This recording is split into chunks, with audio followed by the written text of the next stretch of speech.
During these challenging times, we have seen a pandemic within a pandemic. We have seen the continuity of social injustice. We have seen the increase of mental illness and domestic violence. As this month of October ends, let's continue to advocate and bring more awareness around domestic violence. Domestic violence hits home to many individuals, regardless of race, ethnicity, gender, orientation, or status. It's beyond physical abuse.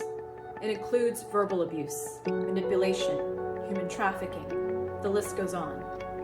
And the most vulnerable population that is impacted by domestic violence includes children and women.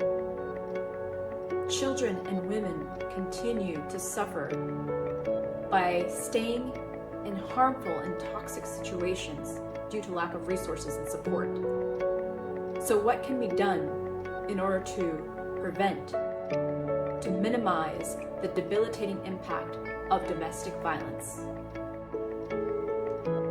A local nonprofit organization in the community of Gainesville came up with an idea, with an agency to support children and women by helping them get connected to some of the local resources in order to get out from harmful situations in the perpetuating cycle of domestic violence. So today, I would like you all to meet one of the founders of Radiant Hands. Please welcome Ms. Patricia Khan. And how's it going? It's going great. Pretty windy here. Must bear with us. The organization started in 2005 Okay.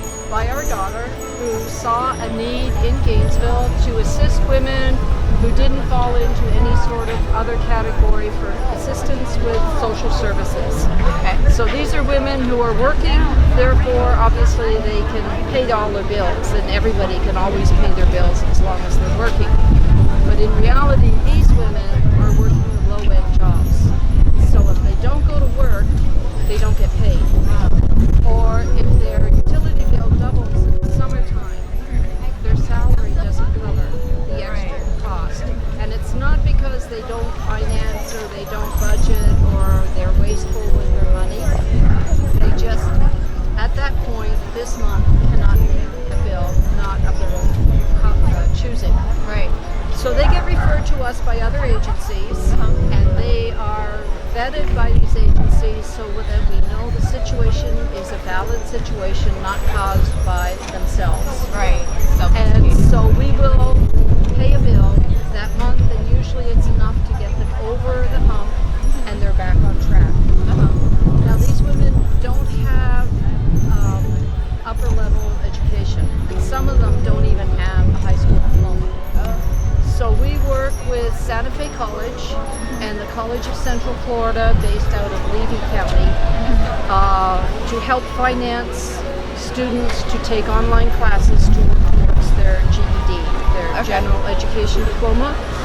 So what happens is, if they take the classes and the instructor says that they are good students and truly motivated, at the end of the time, we will give them a voucher to take one of the GED exams.